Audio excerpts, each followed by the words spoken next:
Awni yang ma bi amina ledor deke ledor glanin tani dore ni curcuma ko ndella ka différence ra curcuma ni curry kelunde ko sebe amina ledor de glan ledor kaino fana mogo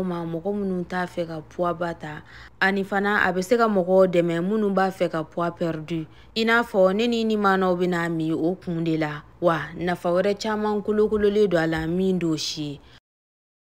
Comme on ɲɛb'a cogoya min na ni poivre mugu cuillère fitinin ɲɛ kelen talen an fɛ ani curcuma cuillère ba ɲɛ kelen nin dilannen a bɛ sɔn ka waati k'an bolo an b'a bɛɛ k'an ka danni kɔnɔna na an bɛna tobili de dabɔ an bɛ ji mililitiri 100 fara a kan a bɛ komi i n'a fɔ temi verre ɲɛ kelen ka tila tuguni ka dɔɔni fara o kan an b'a lama n'a sɔrɔla ko épices b'i bolo i bɛ se k'a k'a la nka hali n'a kɛra ko épices t'i bolo i bɛ se k'a kɛ tan cogo in na nka épices den 2 bɔɲanko tun bɛ ne bolo n'o ye bɛnɛfundi ani cardamome ye ne y'o den damadɔ k'a la diyagoya tɛ dɛ ala jala yɛrɛ ka di fo k'a faga nka ne y'o ni fara a kan n'a kɛra k'o b'i bolo kɛrɛfɛla la yen nɔ i bɛ se k'o fara a kan o b'a tɔ gu tɔ sankɔrɔta wa nafa wɛrɛ caman kolokololen do o fana na an bɛ tasuma dɔgɔya kɔrɔ waasa funteni ka kolokolo a la u kasaw ka kolokolo ɲɔgɔn na ka ɲɛ miniti damadɔ dɔrɔn ni ji in jara dɔrɔn an b'a jigin komi aw yɛrɛ bɛna ye ja fɛ cogoya min na Curcuma ka ɲi nɔ kosɛbɛ buna adamaden ma wa a ka na curcuma ye tantɔ dɛ a bɛ épices fariman baw de fɛ ɲamaku ka fari cogoya min na ale fana ka fari yɛrɛ yɛrɛ di i mana n'a min a b'i kɔnɔna kalaya dɔɔni o yɛrɛ de ka k'a ko la sabula a b'a ka baara dɔn a bɛ k'a ka baara kɛ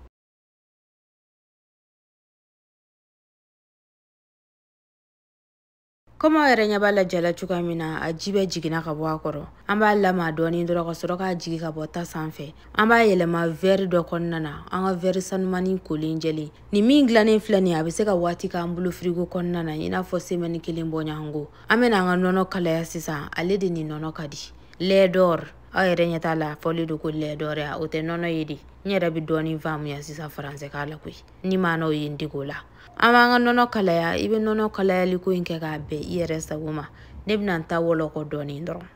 miniti damadɔ sera an ka nɔnɔ kalayara ne ka nɔnɔ in ye nɔnɔ kɛnɛ de ye an ka curcuma dilannen an b'a cuillère fitinin ɲɛ kelen bɔɲanko ta n'a y'i diya i bɛ se k'a tɛmɛ o la o kɔfɛ an bɛ sɔrɔ ka na an ka nɔnɔ kɛnɛ kalayalen k'a la k'a ɲagami ɲɔgɔn na ne bɛna di fara n ta kan i n'a fɔ maa dɔw tɛ di fara o ta kan dɛ nka o ko in i b'o kɛ k'a bɛn i yɛrɛ sago ma ne bɛna di dɔɔni fara n ta kan waasa o k'a tɔ sankɔrɔta ka taa fɛ ne ni maa ni min dilannen filɛ n'i y'a da i nɛn kan a duman dɛ a kana ye tan don a ka di fo k'a faga wa a b'i kɔnɔna fana ko yɛrɛ de fo k'a ɲɛ ani fana i b'a dɔn tuma dɔ la ni mɔgɔ bɛ régime na i farikolo b'a fɔ k'a bɛ tiɲɛ i bolo dɔɔni vitamines kolokololen don a la o b'a to i farikolo a tɛ tiɲɛ dɛ i farikolo bɛ sigi ɲɔgɔn kan k'a ɲɛ ani fana kɔnɔja mankanni bɛ mɔgɔ minnu na a b'a to dumuni bɛ digérer i kɔnɔna na ka ɲɛ